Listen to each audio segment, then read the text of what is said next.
Welcome to icon news. నేను మీ Pawan Krishnamurthy. YS Bharathi Reddy గారు అప్పుడెప్పుడో ఒక సభలో ఏదో మాట్లాడుతూ మా సాక్షి పత్రికకి, సాక్షి ఛానల్ కి అత్యంత విలువ, విశ్వసనీయత ఉన్నాయి. మా దాంట్లో ఈ రోజు దాకా పొరపాటున కూడా ఒక అబద్ధపు మాట గాని, తప్పుడు మాట గాని, రెండు నాలుకల ధోరణి గాని ఎక్కడా మేము వ్యవహరించలేదు. అసలు మాకున్న విశ్వసనీయత ఈనాడు, ఆంధ్రజ్యోతి, TV5, ABN, ఇతరత్ర ఉన్న ఛానల్స్ వీళ్ళకి కూడా లేదు. మీడియా అంటే మేమే, మేమంటేనే మీడియా, నిజాయితీ అంటే మేమే, మేమంటేనే నిజాయితీ.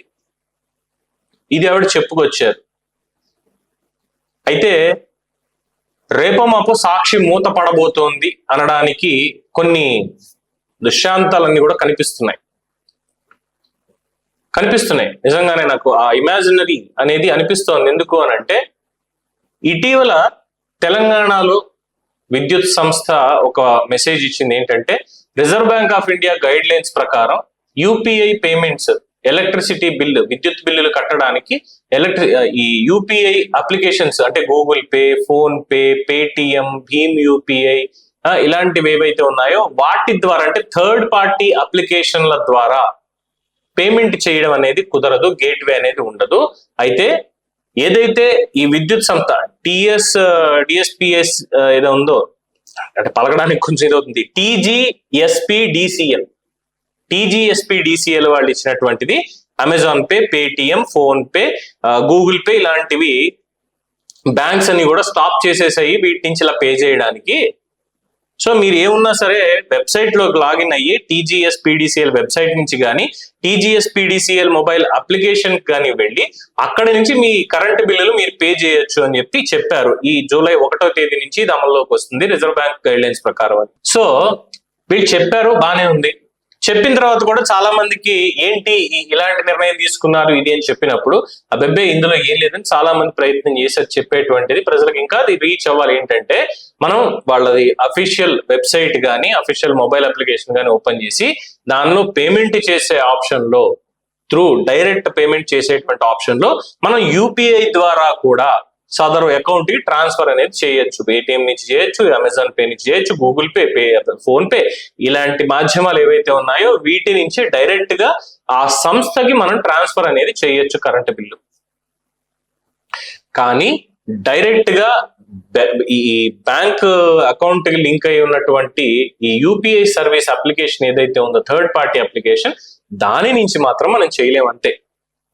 దీనికి అత్యంత విలువలు, విశ్వసనీయతలు ఉన్నటువంటి సాక్షి పత్రిక ఏం రాసింది, తెలంగాణలో ఏం రాసింది, ఆంధ్రప్రదేశ్ లో ఏం రాసింది అనేది ఇప్పుడు మీ ముందుకు పెడుతున్నాను. ముందుగా సాక్షి పత్రిక తెలంగాణ, దానికి సంబంధించినటువంటి క్లిప్పింగ్ మీరు ఇక్కడ చూడండి.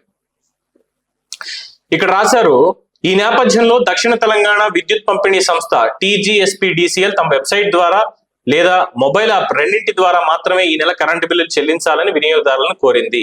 RBI మార్గదర్శకాలను అనుసరించి జూలై 1 నుంచి ఆయా చెల్లింపు సంస్థలు TGSPDCL విద్యుత్ బిల్లుల చెల్లింపులు నిలిపేశాయని ఆ సంస్థ ఎక్స్ అనగా ట్విట్టర్ ద్వారా తెలిపింది. ఒక దక్షిణ విద్యుత్ పంపిణీ సంస్థే కాకుండా ఉత్తర తెలంగాణకు సంబంధించిన TGNPDCL విద్యుత్ పంపిణీ సంస్థది కూడా అదే పరిస్థితి అని తెలుస్తోంది. ఇక్కడ వాస్తవం రాసింది. ఉత్తర తెలంగాణకు సంబంధించి, దక్షిణ తెలంగాణకు సంబంధించి, సదరన్, నార్థన్ ఈ రెండింటికి సంబంధించి విద్యుత్ పంపిణీ సంస్థలు వాళ్ళ వెబ్సైట్ త్రూ, వాళ్ళ అఫీషియల్ అప్లికేషన్ త్రూ మాత్రమే పేమెంట్లు చేయాలి RBI గైడ్ లైన్స్ ప్రకారం. ఇక్కడ వాస్తవం రాసింది, అంటే తెలంగాణలో నిజాన్ని వెల్లడించింది. ఇప్పుడు ఆంధ్రప్రదేశ్ కి సంబంధించినటువంటి సాక్షి పత్రిక క్లిప్పింగ్లు రెండు కూడా ఇక్కడ మీరు చూడండి, ఒకదాని వెనక ఒకటి నేను చదివి వినిపిస్తాను. చూస్తున్నారుగా, బిల్లుపై బాధుడు, సాధారణంగా వాడుకున్న విద్యుత్తుకే బిల్లు, ఇప్పుడు బిల్లు పైన ఛార్జీలు, థర్డ్ పార్టీ యాప్ల ద్వారా విద్యుత్ బిల్లులు చెల్లించడం ఇక కుదరదు, పంపిణీ సంస్థల యాప్ వెబ్సైట్లలో చెల్లింపుతో అదనపు ఛార్జీల వాత, వినియోగదారులపై నెలకు దాదాపు 30 కోట్ల రూపాయల అదనపు భారం. టీడీపీ అంటే షాకులే. 76 యూనిట్ల విద్యుత్ వినియోగానికి 2015-16లో టీడీపీ హయాంలో 140 రూపాయల బిల్లు రాగా 2018-19లో ₹197.60 వచ్చింది. అంటే 41.04% పెరిగిపోయింది. నాడు 78 యూనిట్లకు 39.57%, 80 యూనిట్లకు 38.21% పెంచేశారు. వైఎస్ఆర్సీపీ హయాంలో ఇతర రాష్ట్రాలతో పోలిస్తే 100 యూనిట్ల లోపు విద్యుత్ వినియోగంపై ఛార్జీలు ఏపీలోనే తక్కువగా ఉండేవి. ఇతర చోట్ల యూనిట్ ₹8.26 వరకు ఉంటే ఏపీలో కేవలం ₹3.11 ఛార్జీలు మాత్రమే ఉండేవి. 75 యూనిట్ల వరకు వినియోగానికి టారిఫ్ సగటు సరఫరా వ్యయంలో 50% కంటే ఎక్కువగా సరఫరా వ్యయంలో 50% కంటే తక్కువే విధించారు. వ్యవసాయానికి ఇంత చెత్త అంతా రాసుకొచ్చాడు. చెల్లింపులపై ఛార్జీలు ఎలాగంటే నెట్ బ్యాంకింగ్ ద్వారా కరెంటు బిల్లు చెల్లిస్తే ప్రతి లావాదేవీకి ₹2.5 చొప్పున ఛార్జీ పడుతుంది. భారత్ క్యూఆర్ ద్వారా కడితే మొత్తం బిల్లుపై 0.85 ఛార్జీ పడుతుంది. డెబిట్ కార్డుల ద్వారా కడితే మొత్తం బిల్ అమౌంట్ లో 0.90% ఛార్జీ అదనంగా చెల్లించాలి. క్రెడిట్ కార్డులు ఇతర పేమెంట్ పద్ధతుల ద్వారా చెల్లించాలంటే 1% అదనంగా పడుతుంది. ఉదాహరణకి 5,000 విద్యుత్ బిల్లు కట్టాలంటే ₹50 అదనంగా సమర్పించుకోవాలి. ఇలా రాష్ట్రంలో దాదాపు 1.92 కోట్ల మంది విద్యుత్ వినియోగదారులు ప్రతి నెల చెల్లించే దాదాపు 3,000 కోట్ల విద్యుత్ బిల్లులపై 1% అదనంగా అంటే 30 కోట్ల భారం పడుతోంది. ఫోన్ పే, పేటిఎం లాంటి యూపీఐ యాప్ల ద్వారా ఇన్నాళ్లు ప్లాట్ఫామ్ ఛార్జీ కింద బిల్లుకు కేవలం ₹1 మాత్రమే వసూలు చేయడం గమనార్హం. ఇప్పుడు ₹2.5 అదనంగా చేయాల్సి వస్తోంది. నిర్లక్ష్యంగా డిస్కంలు చెప్పు తీసుకు కొట్టడం కాదు, వీళ్ళకి కరెంటు షాక్ ఇచ్చి చంపాలి. సాక్షి పత్రికని ఏంటి, తెలంగాణలో అయితే ఛార్జీలు ఏం లేవా? అప్లికేషన్ ద్వారా పే చేసినా వీళ్ళ ద్వారా పే చేసినా ఛార్జీలు ఏమీ లేవు. అక్కడ మాత్రం వాస్తవం. థర్డ్ పార్టీ అప్లికేషన్ చేస్తే ఆంధ్రప్రదేశ్ దగ్గరికి వచ్చేసరికి బిల్లుపై బాధుడు. ఏంటమ్మా భారతిరెడ్డి, పేపర్ నీదే, టీవీ నీదే, ఏంటి ఈ అబద్ధపు రాతలు ఏంటి అంటే, తెలంగాణలో అక్కడ సాక్షి హెడ్ ఆఫీసు ఛానల్ అన్ని కూడా అక్కడే ఉన్నాయి, మొత్తం రన్ అయ్యేదంతా అక్కడి నుంచే. ఆంధ్రప్రదేశ్ లో మనకేమి ఇక్కడ దిక్కుమాలిన ఛానల్ కి సంబంధించిన ఆఫీసులు ఏమీ లేవు. అక్కడ రేవంత్ రెడ్డి ఉన్నాడు. రేవంత్ రెడ్డికి వ్యతిరేకంగా ఇలాంటి తప్పుడు వార్తలు ఏమైనా రాస్తే తొక్కేస్తాడు, లేదంటే పూర్తిగా అధపాతాలని పాతేస్తాడు. ఆంధ్రప్రదేశ్ లో అమాయకుడు పాపం చంద్రబాబు నాయుడు వీళ్ళు బురద చల్లుతున్నా, మనం నెత్తి మీద కూర్చుని బురద పోస్తూ ఉన్నా ఏముందిలే పాపం దులిపేసుకుని వెళ్ళిపోతాడు, ప్రజల్ని వెధవల్ని చేయొచ్చు అని చెప్పి రాయించారు మా రాతలివి. ఇందుకేనా అసలు విలువలు లేకుండా, విశ్వసనీయత అనేది లేకుండా మేము మా దాంట్లో వార్తలు కూడా రాయమని చెప్పింది దీని గురించేనా? ఇదే విలువలు, విశ్వసనీయత? ప్రెస్ ఇన్ఫర్మేషన్ బ్యూరోకి, అలాగే బ్రాడ్కాస్టింగ్ అసోసియేషన్ ఉంది కదా సెంట్రల్, వాళ్ళకి, అలాగే దాని సమాచార మంత్రిత్వ శాఖకి వీళ్ళకి ఒకసారి కంప్లైంట్ ఇస్తే ఇలాంటి దిక్కుమాలిన రాతలు, తప్పుడు రాతలు రాస్తున్నారు అని చెప్పి ఇస్తే సాక్షి పత్రికతో పాటుగా ఛానల్ కూడా మూతపడుతుంది.